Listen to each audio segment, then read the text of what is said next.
dónde se integra eso. Vamos a hacer un pequeño repasito de esa parte, pero no obstante, les voy a explicar 28.000 veces lo mismo y va a ser difícil comprender si ustedes no tienen integrada la materia de la anatomía.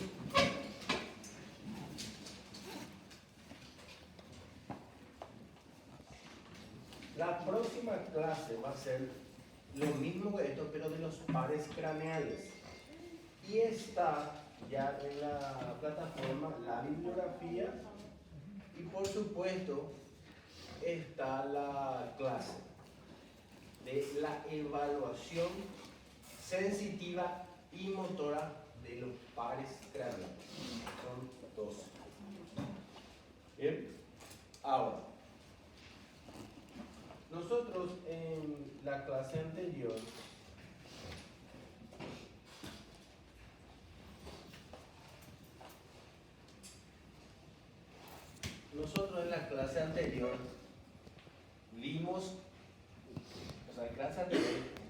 vimos la área de la corteza, donde se integran las funciones del cerebro en general.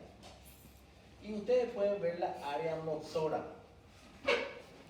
Área motora. Esta es la área motora.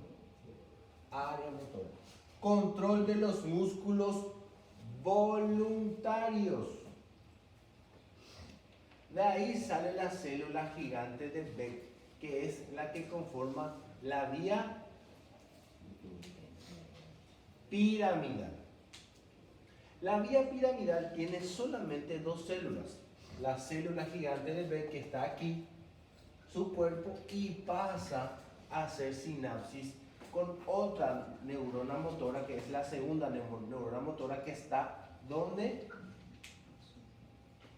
En la asta anterior. En la asta anterior de médula espinal. Bien, ¿qué pasa? Esa célula de Beck hace sinapsis con esta célula motora que está en la asta anterior, desde cervical hasta lumbosacro, y es la que permite que el músculo se contraiga para extender o se relaje y el otro músculo se contraiga para flexionar. Eso es movimiento voluntario. Bien, pero también eso es motilidad. Después tenemos los reflejos. Los reflejos son motilidad activa involuntaria. ¿Qué pasa? En todos los músculos y las áreas osteotendinosas hay receptores.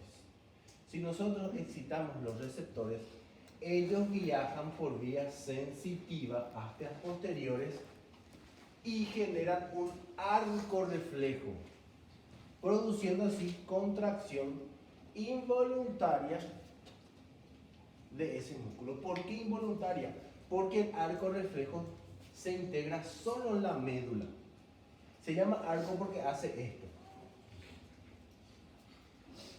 Se excita, bien, viene, se integra a médula y va a una respuesta.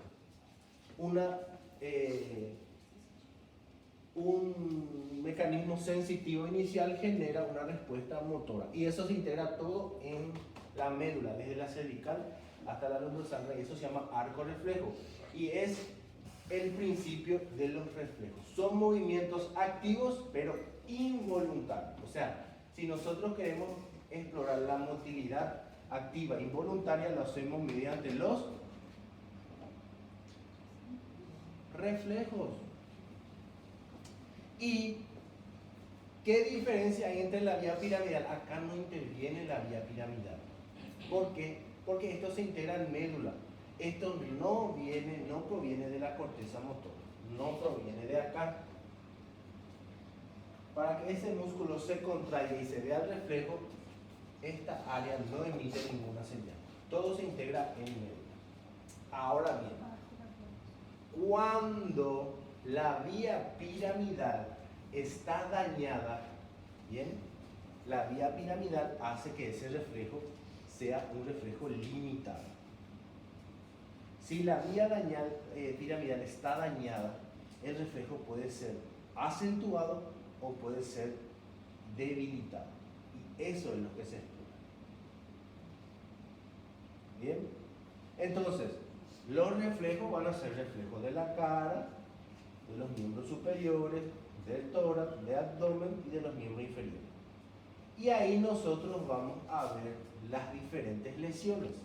Si yo tengo todos los reflejos normal, hasta los muslos, hasta el muslo, y a partir de el tendón, o sea, del reflejo rotuliano que de la rodilla para abajo están alterados, quiere decir que la lesión es baja. Porque la vía piramidal, mire la vía piramidal, ¿dónde la vía piramidal viene? De la corteza. ¿Pero de qué corteza? De la corteza motora. De aquí salen las fibras que van a venir aquí. Esto es cápsula interna, pasa por cápsula interna, mesencéfalo, que es puente, mesencéfalo, puente, esto ya es tronco encefálico. Aquí se entrecruza. Cruzamiento del haz piramidal, que es el tronco encefálico también. Bien, por eso áreas de la corteza motora izquierda generan toda la actividad voluntaria muscular del hemicuerpo derecho. Bien, bueno. Entonces, toda esta vía es la vía piramidal. Aquí hace sinapsis con la neurona motora de la médula y ahí se integra el arco reflejo. Hay Sí, un tronco es, ainda? ¿ah? Há decusação no tronco ainda? Tronco cefálico. Si es que esta vía está dañada en cualquiera de estas partes, puede haber hiporreflexia o puede haber hiperreflexia. Pero el reflejo no va a estar conservado. ¿Bien? Ahora, de acuerdo a qué reflejos están conservados y qué reflejos están alterados, uno puede decir o uno puede inferir si la lesión es alta, intermedia o es a nivel medular. Bien, acuérdense que todo es, mire, la tomografía se creó en 1973, hace 49, 50 años. La exploración de los reflejos osteotendinosos y el conocimiento de esto ya es casi de 200 años.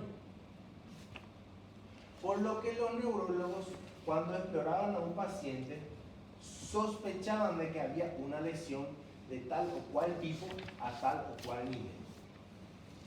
Y de eso se trata la exploración física. Doutor, como é que eu chamo a tipo de lesão baixa que o senhor falou? Intermedular. O senhor falou a lesão baixa. É alta, média? O medular. Ah, O medular. Bien. Entonces, de la corteza motora pasa el haz por cápsula interna, pasa por tálamo, los núcleos del tálamo, sustancia negra, formación reticular, tracto reticuloespinal y después llega a la médula espinal, cervical, torácica, lumbar, sacra. O sea que a lo largo de todo este trayecto puede haber una lesión neurológica que puede generar disminución de la fuerza muscular, ¿bien? Con trastorno de los reflejos, hiporreflexia, hiperreflexia o arreflexia, no hay reflejos, ¿sí? Puede también producir trastornos del tono muscular. O sea, puede alterar todo lo que es la fuerza muscular, el tono muscular y los reflejos. Motilidad y reflejo osteotendinoso están relacionados directamente a la vía piramidal.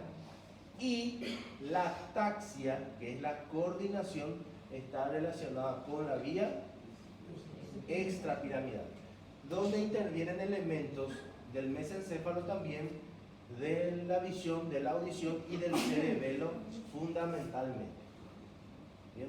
Entonces, todo lo que vamos a ver hoy, ¿bien? Tanto motor como sensitivo, ¿qué pasa con la motilidad y reflejos vía piramidal? Pero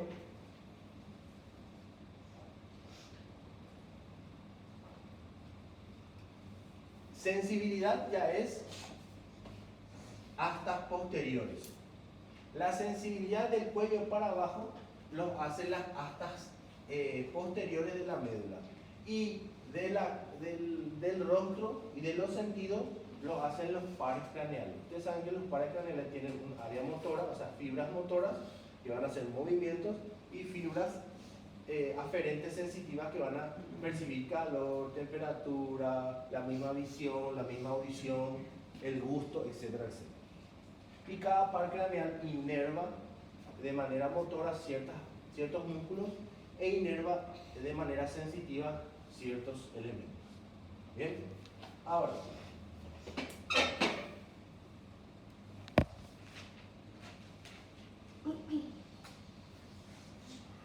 la vía piramidal tiene una motoneurona superior, que es la célula gigante de Bex, y una motoneurona inferior, que es la que está en la médula, y tiene el músculo esquelético. ¿Bien? Solamente tiene eso. La fuerza voluntaria, que es el movimiento voluntario que nosotros queremos hacer, como voy a agarrar ese diapasón, ¿verdad? La información sale de la corteza motora. Pero si yo relajo mi miembro superior y desencadeno el arco reflejo bicipital, ese movimiento, esa contracción no sale de la corteza, sino que se integra en la misma médula espinal. Ahora, va a estar conservado, el reflejo va a estar conservado si es que mi vía piramidal está íntegra, porque la vía piramidal regula ese movimiento.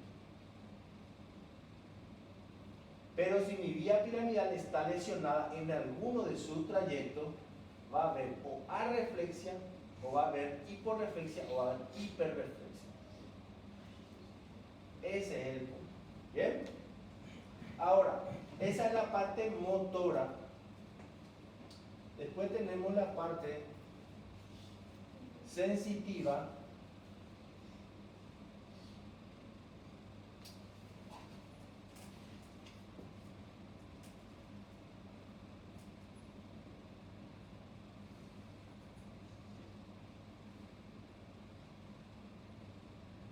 Acuérdense que la información sensitiva viaja por las astas posteriores de la médula hasta corteza, los centros sensitivos, y el área motora viaja desde la corteza vía piramidal hasta anteriores, donde está la segunda motoneurona. ¿Sí? Você pode repetir de novo, por favor? Você pode repetir? Viaja desde quando? Desde... La vía motora voluntaria va desde corteza motora, haciendo sinapsis en la segunda neurona motora de la médula espinal. Y la vía sensitiva viaja desde la médula espinal o los centros de los pares craneales por hasta posteriores de la médula hasta los centros sensitivos de la corteza.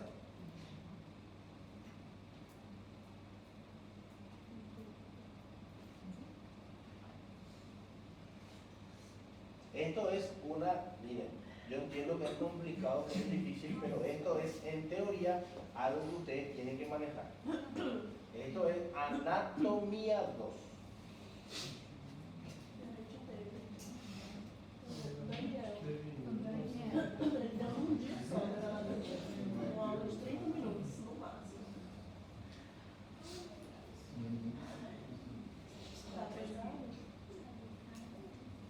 Miren, estos se llaman dermatomas y corresponde a la área sensitiva. ¿Qué quiere decir esto?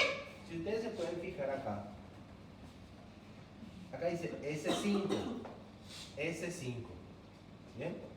Si yo estimulo área sensitiva a este nivel, lo que estoy explorando es la integridad nerviosa S5.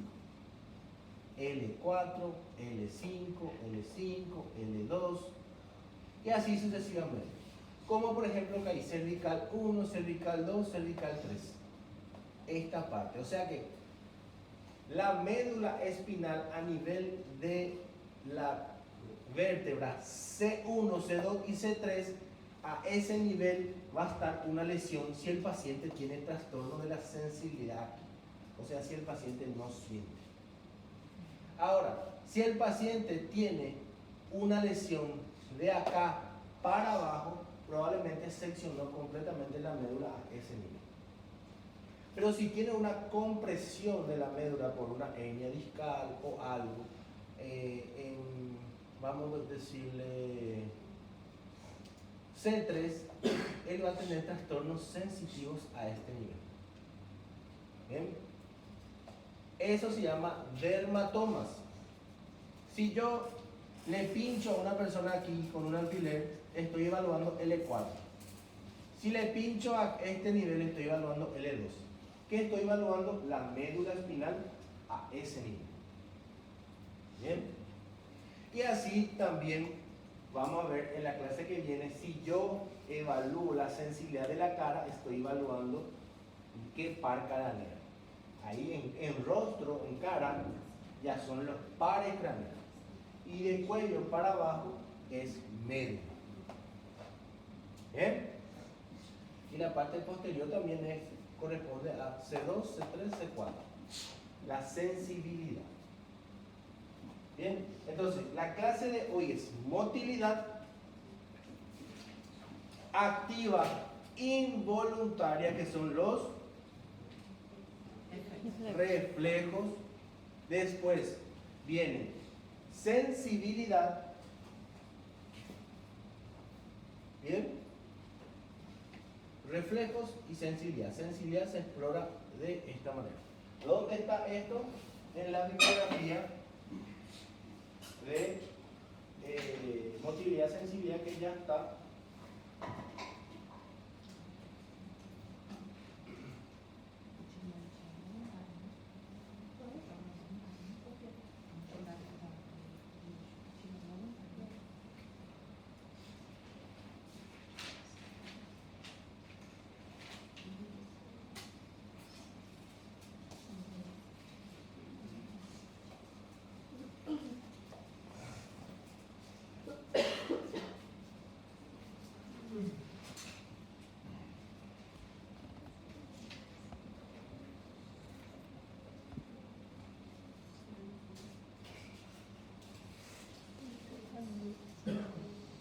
Piensa aquí.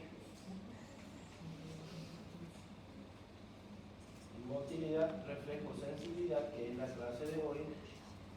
Y abajo está la bibliografía.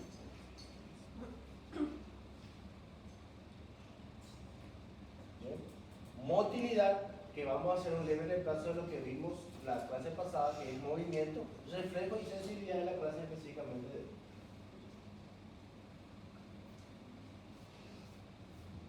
El examen de la motilidad, movimiento, comprende el examen de la motilidad activa o voluntaria, que sale de donde, de la corteza motora, viaja a hacer sinapsis a la segunda motoneurona en la médula espinal y va a músculo estriado esquelético y hace el movimiento. Todo está integrado a través de la vía piramidal. Entonces, eso también tiene que ver con la fuerza muscular, y la motilidad activa involuntaria son los reflejos. Y después está la motilidad pasiva, que es el tono muscular, movimientos involuntarios, que vamos a ver también hoy, y la taxia. Eso es motilidad involuntaria. La taxia o coordinación depende de la vía extrapiramidal. Ahora, reflejos osteotendinosos. La percusión de un tendón o de una superficie ósea apropiada, por lo general vecina a este, que produce contracción del músculo esquelético en el que se originó la excitación. O sea, ¿qué cosa es un reflejo osteotendinoso? Es la excitación de un área del músculo o del tendón que va a producir una respuesta motora, en este caso la contracción del músculo excitado. Esto tiene su principio en un reflejo miotático o de estiramiento. Cuando uno percute, lo que vamos a hacer, estiramos la fibra y ellos, ¿qué hacen? Se contraen.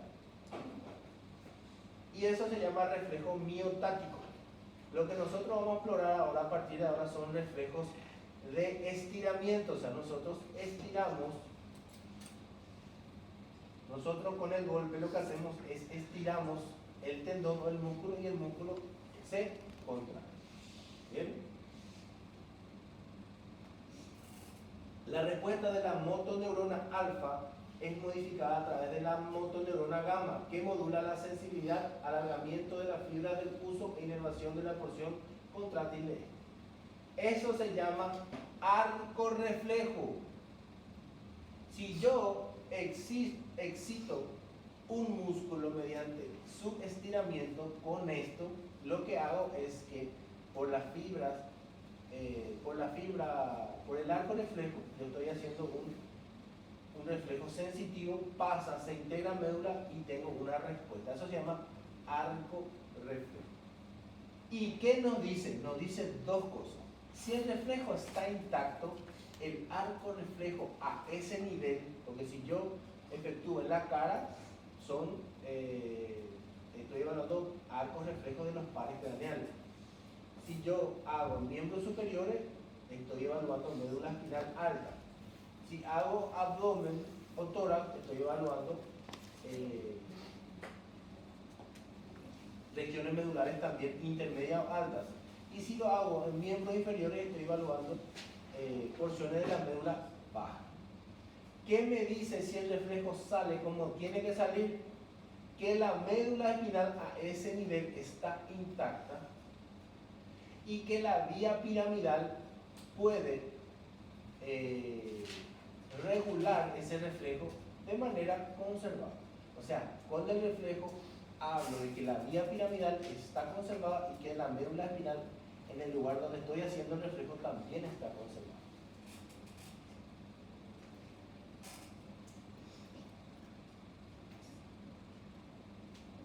En la clase anterior vimos motilidad, que la motilidad la dijimos que se dividía en motilidad activa, voluntaria e involuntaria, que son los reflejos, y la motilidad pasiva, que es el tono muscular. Bien, también dentro de motilidad pasiva están los movimientos anormales, que vamos a ver al final de la clase. ¿Cuáles son los movimientos anormales?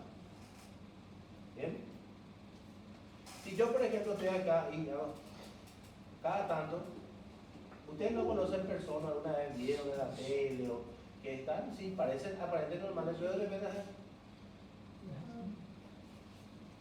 esos son movimientos involuntarios que corresponden también a motilidad pasiva, porque el paciente, la persona, no hace voluntariamente esos movimientos.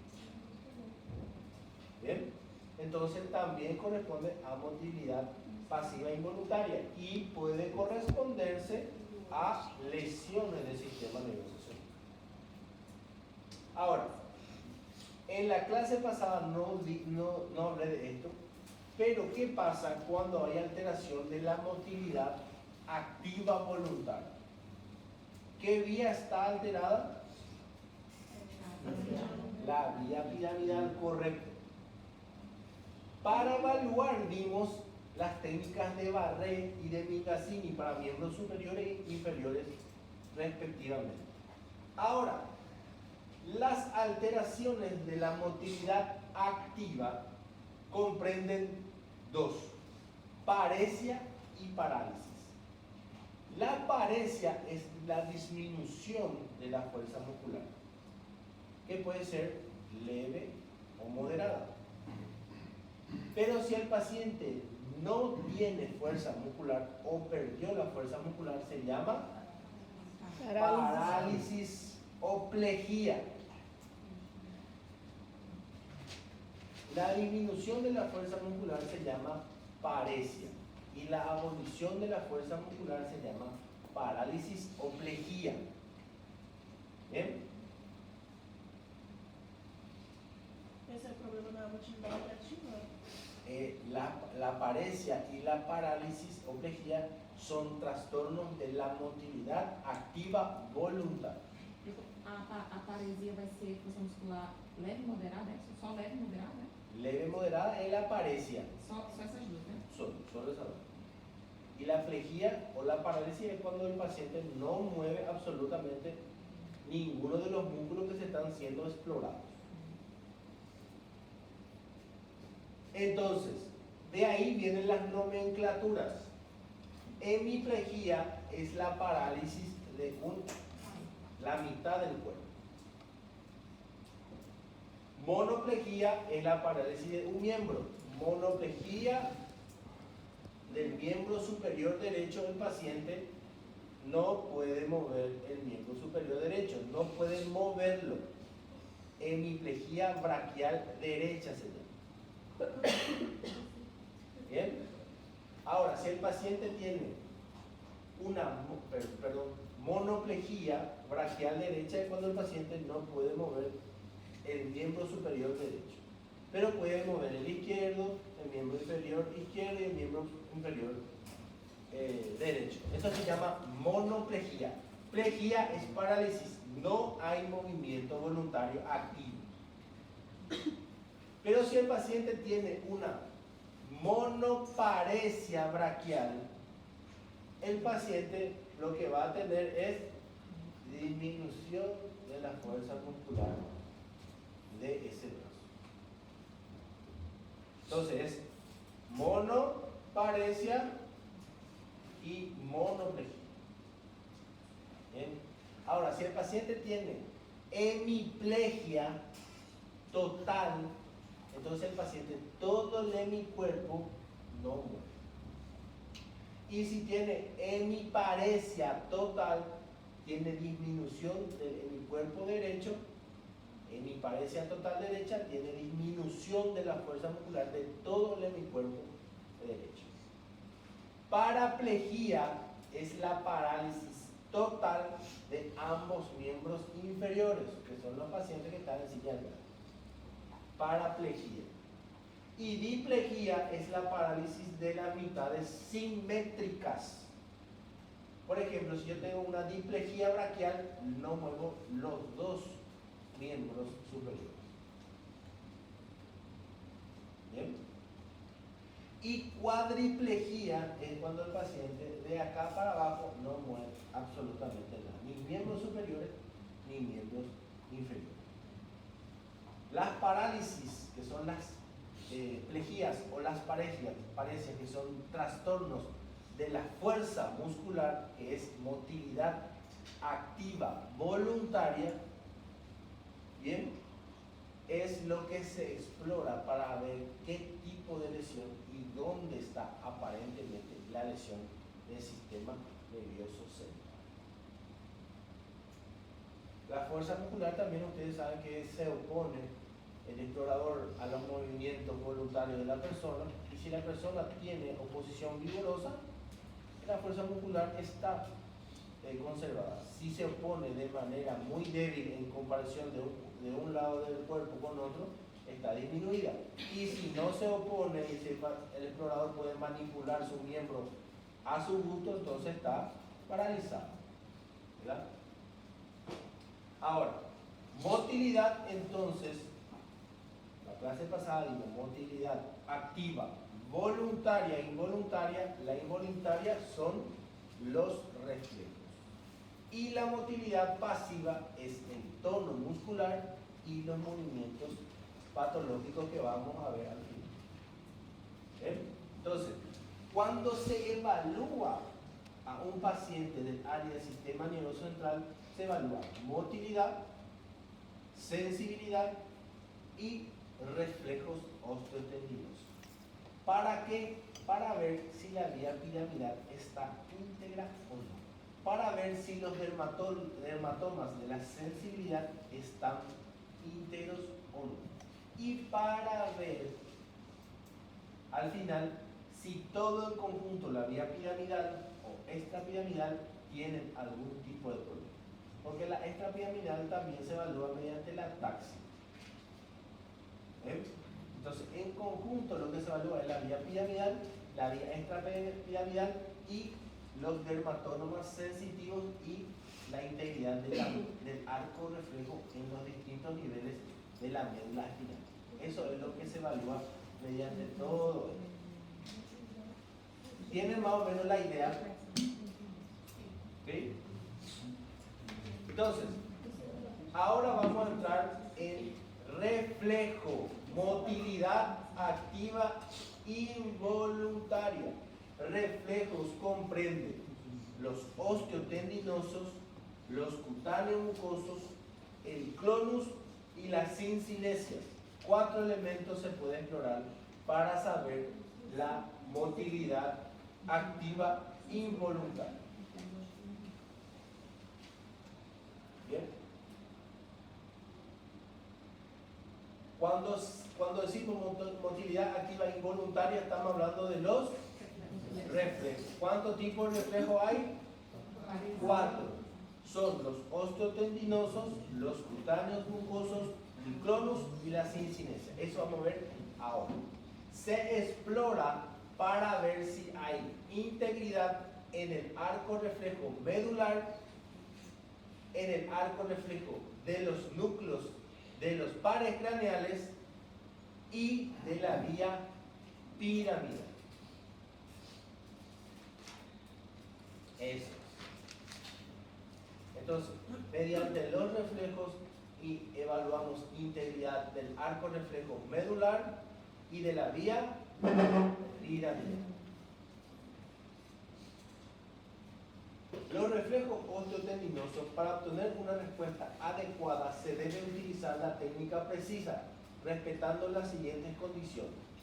1. El estímulo debe efectuarse con el martillo de percusión, aplicada esta en el sitio anatómico preciso, que en este caso es el tendón o el hueso, en una posición adecuada para facilitar la respuesta, con la fuerza correcta y empleando maniobras que permitan la relajación del paciente. Maniobra de Gendrasik es cuando un paciente está tenso. Cuando una persona está tensa, lo que uno tiene que hacer es utilizar la psicología, que son diferentes técnicas de Gendrasik para tranquilizar a la persona. ¿Por qué? Porque si el paciente está tenso, él se pone hipertónico, el tono muscular aumenta y no se relaja. Y si el músculo ya está hipertónico, no se ve el reflejo. ¿Bien? Precisamente, ¿para qué es el reflejo? Porque cuando hay trastorno del sistema nervioso central,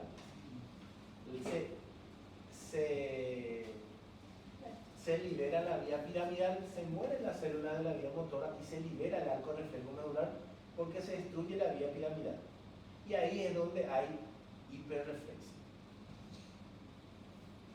¿Para qué se evalúa esto? ¿Cuáles son las causas más comunes de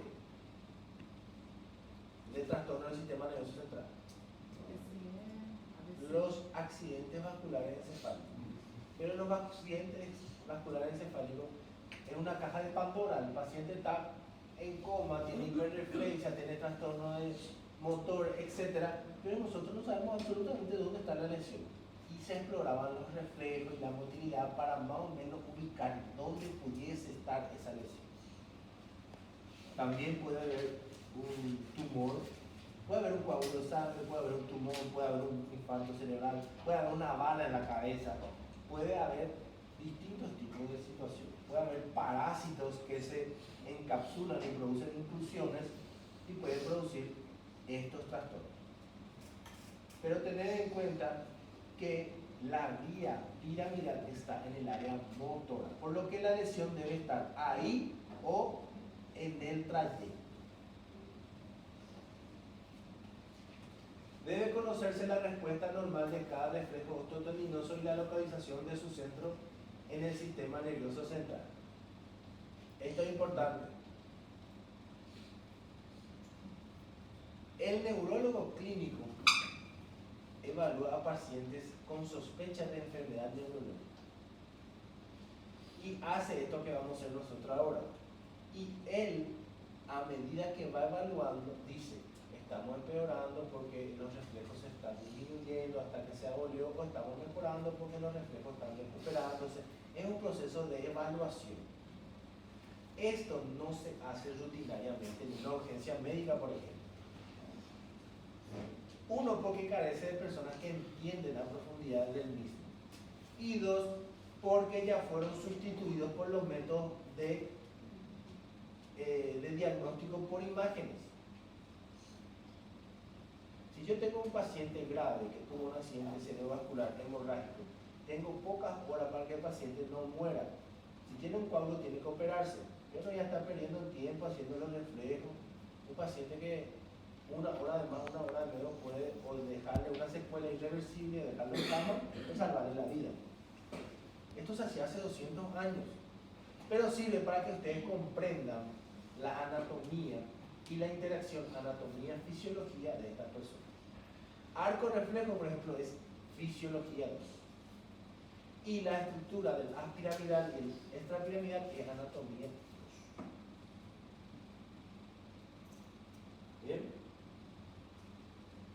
Ahora, vamos a hablar de los reflejos osteotendinosos de la cabeza, del tronco, de los miembros superiores y de los miembros inferiores. En la cabeza tenemos el superciliar, el nasopalpebral y el macetero o el maceterino.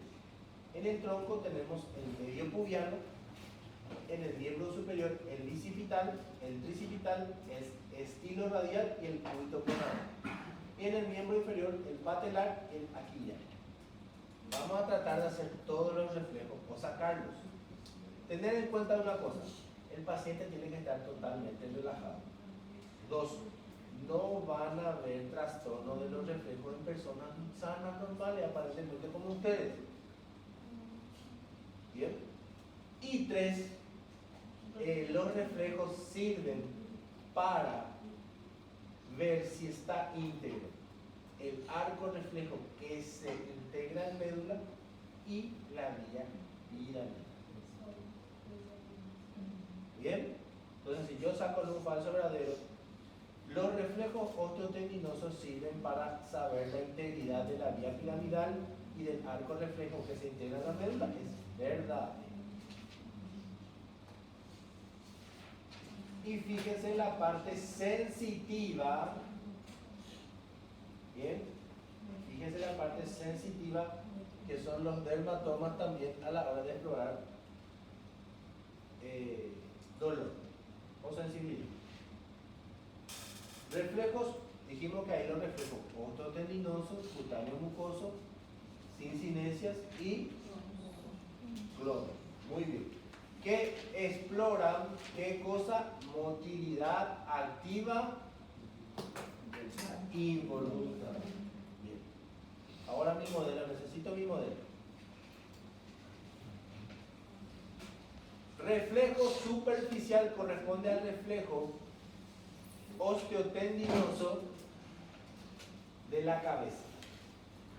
Dice, inmediatamente por encima de la mitad de la arcada superciliar estamos explorando la vía motora del quinto par craneal y del séptimo par craneal, que es par craneal trigeminal y facial. ¿Dónde están los núcleos motores de estos pares craneales? El tronco encefálico, la protuberancia del tronco encefálico. O sea que con este, tu anteojo tiene que sacar, tu lente, óculo. ¿No tenés cómo atarte el pelo? Sí.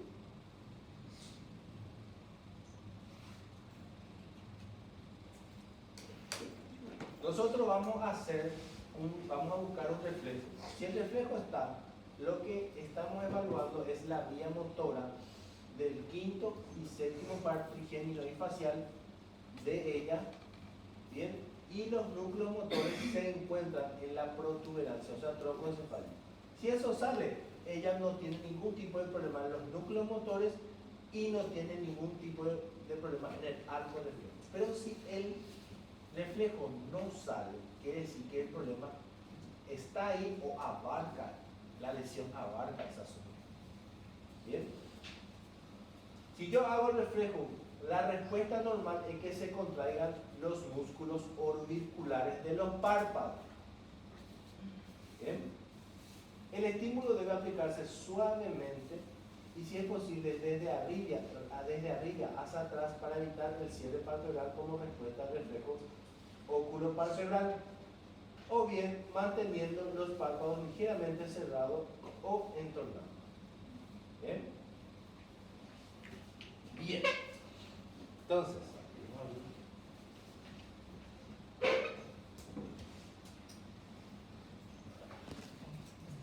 ¿está relajada? Bien, dice, esto es el surco superciliar. ¿Dónde está? Bien. Entonces, trata de mirar, no bajando la cabeza, trata de mirar ahí. ¿Sí? Eso es para que ella no vea esto, porque si ella ve cuando viene va a hacer el movimiento. Entonces, lo ideal es que uno se quede detrás, precisamente para que ella no vea. Ustedes me van a decir si el reflejo se ve o no. Ahí. Entonces, suavemente. Cerró el ojo derecho y el izquierdo. ¿También? ¿Sí? Bueno. Ese reflejo hace que los músculos orbiculares de los párpados, que son esos redondos de anatomía, se cierren. Si se cierra un lado, normal. Si se cierra el otro contralateral, también es normal, que es un arco reflejo también. Pero si yo le hago y ella no cierra, ¿bien? Hay un problema del arco reflejo que se integra en la protuberancia y hay un problema o en el nervio facial o en el nervio trigeminal, el área motor. ¿Bien? ¿Cómo se explora de nuevo? Ahí. ¿Verdad? Olha um pouquinho mais pra cima, Isabel. Não tanto. Bueno, otra cosa. Cuando ella, por eso hay que explorar una sola vez. Cuando ella ya está adecuada al reflejo, ya el reflejo no se va a ver. Pero, ¿qué pasa ahí? ¿Qué le hago? Si pasa eso, le hago más fuerte. ¿Bien? Le hago un poco más fuerte. Bien, ese es el reflejo superciliar. Lo ideal es que ella solamente haga esto. Yo hago esto.